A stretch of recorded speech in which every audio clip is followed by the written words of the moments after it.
त्यानंतर आपल्या पाथरीचे लोकप्रिय माजी आमदार आदरणीय बाबाजी दुराणी साहेब यांना मी विनंती करतो की त्यांनी या ठिकाणी आपले मनोगत व्यक्त करायचं आहे. आजच्या छोटीशी बैठकीच्या निमित्ताने उपस्थित असलेले आमचे तरुण सहकारी मित्र आशिष भाई वाकोडे, डॉक्टर राजेंद्र चौधरी, श्यामण्णा ढावळे, आनंद धरले, मुकेश सेठ, पिंटू वाहिते, बालासाहेब खोक्षे, महेंद्र गाडे, विलास ढवळे, ज्ञानदेव पैठणे, वैभव हरबडे, राहुल पैठणे, महेंद्र गायकवाड, भीमनगर येथील सर्व बंधू भगिनीने आणि तरुण मित्रांनो, अरे पोरं जरा थोडा शांत. आता या ठिकाणी आशिष भैयाने आपले विचार व्यक्त करीत असताना देशाच्या राजकारणावर बी थोडंसारखं त्यांनी उधळता होता तर ह्या ठिकाणी सांगितलं. आणि परभणीत काय घडलं,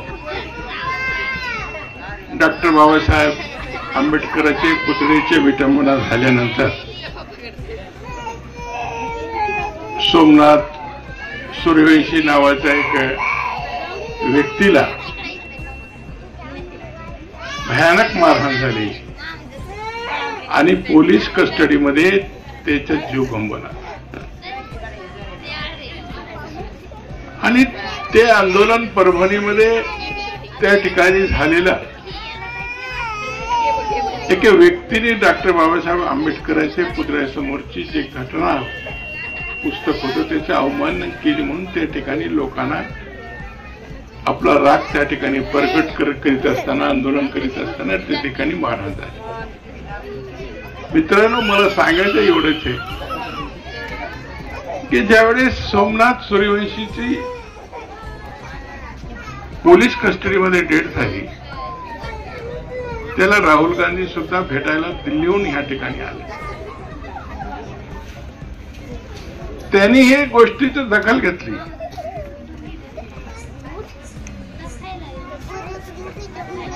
आणि त्याचबरोबर हे घटनेचा मनावर इतका परिणाम झाला, विजय वाकोडीचे माझे मित्र होते की त्यांना बी हार्ट अटॅकने मृत्यू झाला. म्हणजे सांगायचा माझा उद्देश एवढाच आहे, हे घटना सोमनाथ सूर्यवंशीची डेथ, त्याचा मृत्यू पोलीस कस्टडीमध्ये झाल्यानंतर सुद्धा सभागृहामध्ये आपल्या मुख्यमंत्र्याने उत्तर त्या ठिकाणी असं दिलं की त्यांची हार्ट अटॅकने मृत्यू झाली. कोणाची? सोमनाथ. आणि खरी डेथ जी आहे ना, जे डॉक्टरचं सर्टिफिकेट होतं, सो मेनी इंजुरीज, म्हणजे अनेक इजा त्याच्या बॉडीवर त्या ठिकाणी होते.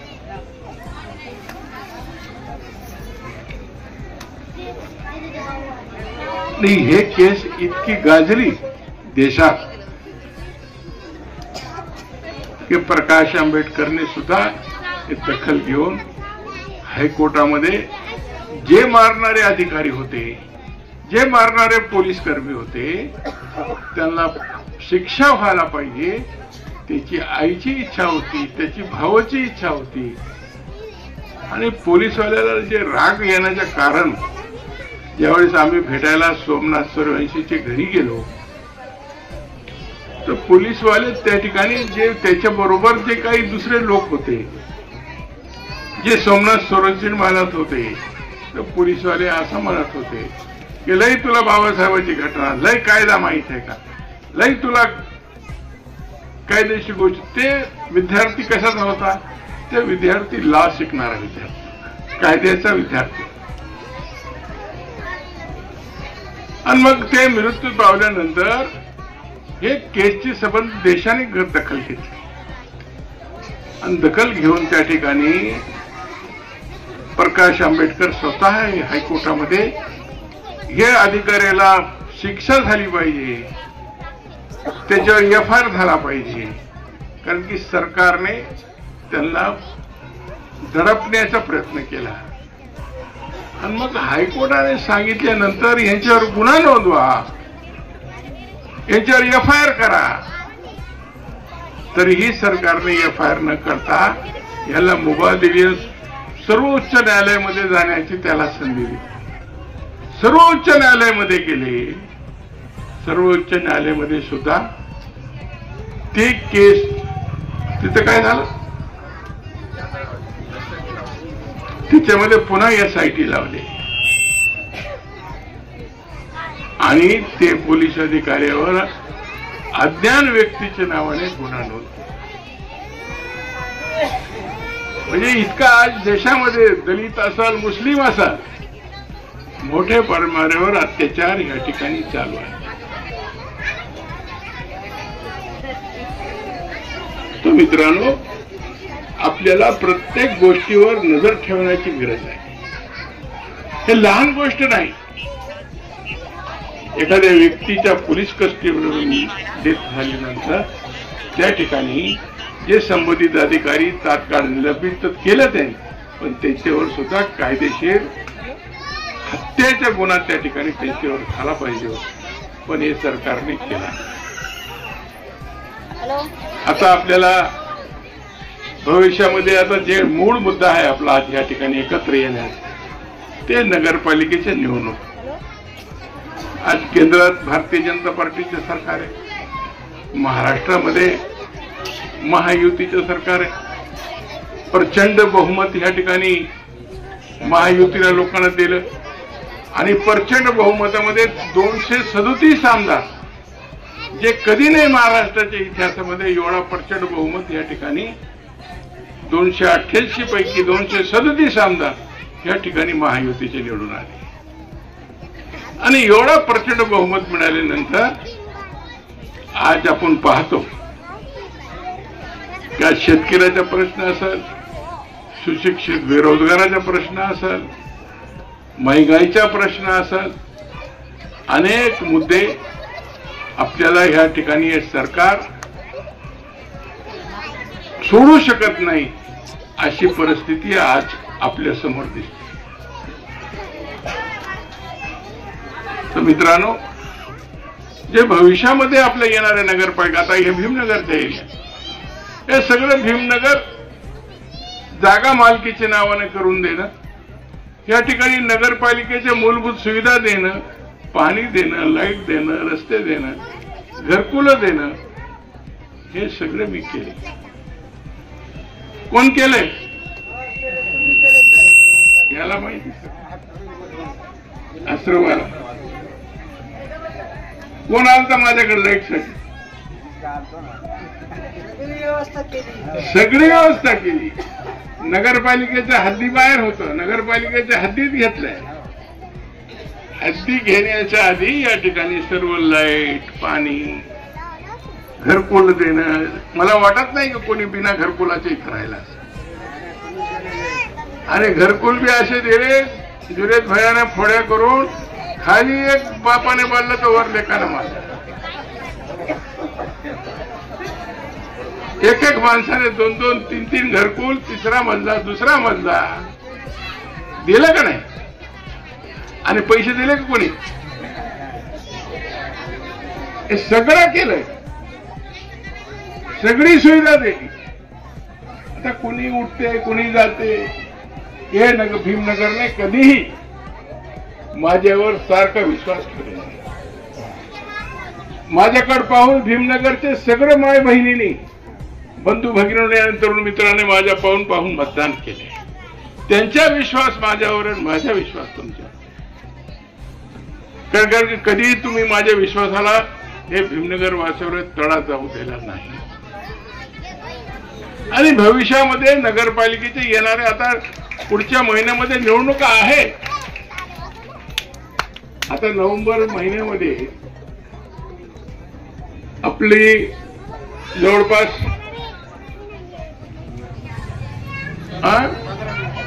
15 नोव्हेंबरला नगरपालिकेच्या नाही, 10 नोव्हेंबरला नगरपालिकेच्या निवडणुका जाहीर होतील एक अंदाज. आणि डिसेंबरच्या पहिल्या आठवड्यामध्ये मतदान. त्या ठिकाणी ज्याला आपण उमेदवारी देऊ आपल्या सगळ्याच्या विचाराने आपल्या सगळ्या बरोबर चर्चा करून नेहमी त्या उमेदवाराला आपल्याला भरघोस मताने निवडून द्यायचे आणि काँग्रेस पक्षातून आपली वाटचाल, कारण की काँग्रेस असा पक्ष आहे की देश पातळीवर आरएसएस आणि भारतीय जनता पक्षाच्या विरोधामध्ये लढा देणार. राहुल गांधी नाही तर सगळे पक्ष, जसं आशिषने सांगितलं की राष्ट्रवादीचे 2 तुकडे हे भाजपने केले, शिवसेनाचे 2 तुकडे केले आणि हे लोकांची इतकी हिंमत वाढली माझे मित्रांनो की जसं सांगितलं आशिषने की परवाच जे घटना घडली आपले चीफ जस्टिस ऑफ इंडिया त्यांच्यावर जुता फिरकण्याचं काम सुद्धा काही हे वकील मंडळी या ठिकाणी कोणाच्या जीवावर करते, कोणाच्या सांगण्यावर करते, हे सुद्धा आपल्याला विचार करण्यासारखं आहे. मामूली गोष्ट नाही.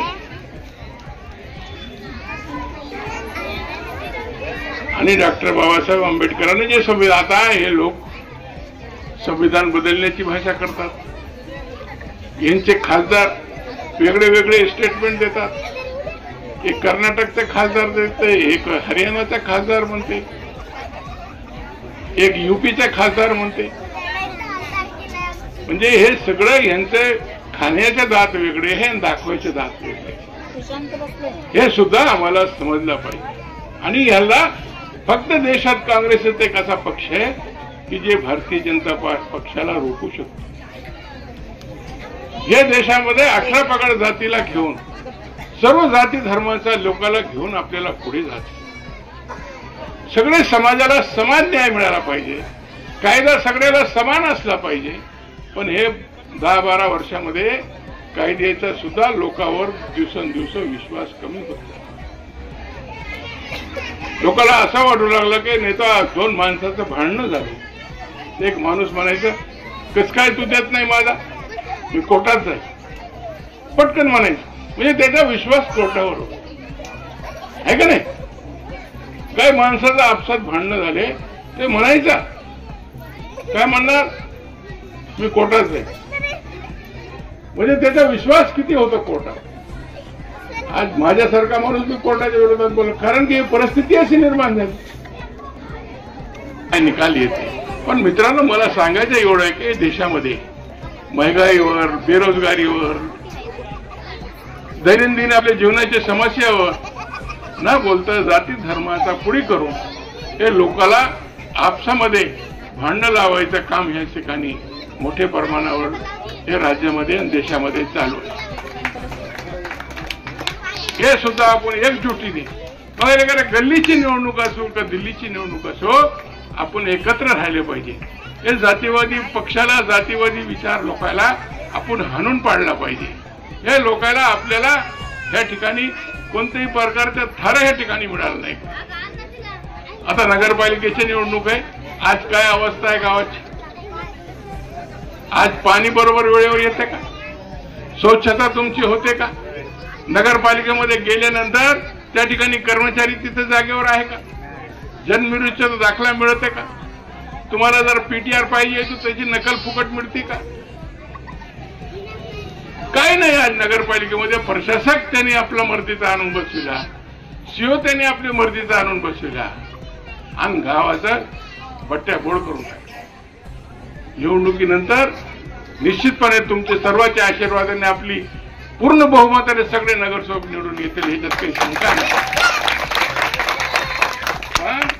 आपल्याला हे गावाचा पहिले तर निवडणूक मध्ये हे लोकांचा कचरा साफ करायचा आणि निवडून आल्यानंतर गावाचा आपल्याला कचरा साफ करायला 2 महिने लागतात. 100 माणसं त्या ठिकाणी डिपोट केल्यानंतर 2 महिने गावाचा कचरा साफ करायला. कोण कचरा तयार केला आहे, कोण गावाची अशी अवस्था केली, हे शिंदे गटावाल्यांनी. अशा लोकांच्या हातामध्ये आपण म्हणतो ना, घरचा करता चांगला असला तर घर चांगला राहत, गावाचा करता चांगला असला तर गाव चांगला. तर आपल्याला गावाचा आपल्याला आज पिंटू शेठ बाई इथे व्यापार करायला इथं दुकान टाकली. पूर्वी असं म्हणायचं आम्ही पाथरीमध्ये व्यापार वाढायचा प्रयत्न केला. लोक म्हणायचे मारवाडी इथं बनवतच नाही, कारण की लोकांना धंद्याला येऊ द्यायचा नाही. आज पाथरीचा किती चेहरा बदलला. आज या 10, 15, 20 वर्षामध्ये आम्ही पाथरीमध्ये किती व्यापारपेठ नावरूपाला आणली. जनावरांचा बाजार असेल, मोंडा असेल, व्यापारी मार्केट असेल, या भाजीपालाचं मार्केट असेल, रोज सकाळी 7 वाजता ताजा माळवा तुमच्या घरापासून घेऊन येते कोणी. एवढं मोठं भाजी मार्केट आपण ह्या ठिकाणी रोजच्या भाजीपाली मार्केटच्या 60 ते 70 लाख रुपये रोजचा उलाढाल आहे. जनावरांच्या बाजाराचा रोजचा म्हणजे दर आठवड्याला रविवारी 3 कोटी रुपयाचा उलाढाल. एवढा मोठा पाथरीचा मार्केट आपण या ठिकाणी. आणि कोण केलं, कोण केलंय? हे लोकांनी केलं. हे असे रोड बांधले आणि विकास केला, खंबे उभे केले, वाऱ्यानं पडले. हे काय विकास आहे का? विकास त्याला म्हणू आपण की ज्या ठिकाणी समजा आम्ही काय बौद्ध विहार बांधला, त्या ठिकाणी लग्नवाले, महात्मा फुले मंगल कार्यालय बांधला, महबूब शाह फंक्शन हॉल बांधला, बेलदार समाजचं समाज मंदिर बांधला. अनेक या ठिकाणी गावाच्या लोकांना सुख सुविधा नगरपालिकेच्या माध्यमातून त्या ठिकाणी लोकांना सुविधा मिळायला पाहिजे. कमी खर्चामध्ये फुकट त्या ठिकाणी सुविधा मिळायला पाहिजे. हे दृष्टिकोनावर ठेवून आम्ही सातत्याने सर्व समाजाचा विकास केला. सर्व समाजासाठी मंगल कार्यालय असेल, स्मशानभूमी असेल, हे सगळं काम करण्याचं काम जे जे आमच्या गावाच्या मूलभूत सुविधा आहे, जे जे काही आमच्या गावाच्या नागरिकांच्या समस्या आहे, ते लक्षात ठेवून ते पूर्ण करण्याचं काम आम्ही केलं. आणि विकासाचा एखादा रस्ता उखडणारा 1 वर्षामध्ये सगळ्या रस्त्याचा बट्ट्याबोल झाला आणि पैसे उचलून खाल्ले, ह्याला विकास आपल्याला म्हणता नाही. चौफेर विकास त्याला म्हणू की गावामध्ये रोजगार झाला पाहिजे, गावामध्ये व्यापार वाढला पाहिजे, गावामध्ये सुख शांती राहायला पाहिजे, गावामध्ये कोणत्याही प्रकारचा जातीय तणाव निर्माण झाला नाही पाहिजे, गावाचे चांगलं वातावरण त्या ठिकाणी पुन्हा गोविंदाचा राहायला पाहिजे. हे सर्व गोष्टीचा आपल्याला विचार करावा लागतो. म्हणून आपण गाव चांगला ठेवू शकतो. तसाच भविष्यामध्ये आपल्याला अजून जास्त विकास करायचा आहे. आपल्याला जे काही नवीन अजून नगरपालिकेच्या काही योजना असतील त्याची अंमलबजावणी करून त्याचा फायदा तुम्हाला मिळाला पाहिजे. हे दृष्टिकोनातून आपल्याला पावलं उचलावं लागते. त्याच्यासाठी तुमचं सगळ्याचं सहकार्य, तुमच्या सगळ्याचं मतदान, एक गठ्ठा मतदान या ठिकाणी आपल्याला मिळाला पाहिजे. आमचे डॉक्टर चौधरी साहेब आहेत. खरं म्हणलं तर ते फार धर्मनिरपेक्ष विचारायचे. ते कधीही जसं आमच्या श्यामांनाने सांगितलं की भीमनगर माझ्या बाजूने काढा आणि माझ्या बाजूने अहिल्यानगर जोडा, असं प्रकारचा प्रयत्न काही लोकांचा होता.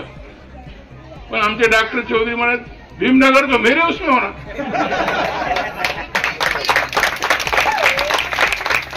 हे फरक आहे. हे कधीच म्हणणार नाही. आणि अर्धा भीमनगर डॉक्टर चौधरीचा मित्र आहे.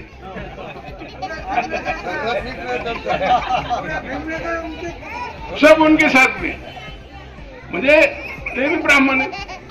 पण कधी असा विचार केला का त्यांनी? कधी भेदभाव केला? हे जे आहे ना, अशी प्रवृत्तीच्या लोकांना आपण ठेसलं पाहिजे. कारण की डॉक्टर बाबासाहेब आंबेडकरांनी एक मोठा हत्यार आपल्या हातात दिला. आणि ज्यावेळेस डॉक्टर बाबासाहेब आंबेडकरने देशामध्ये संविधान देशाचं समर्पित केलं, तर बाबासाहेबांनी काही उद्गार पार्लमेंटमध्ये काढले होते.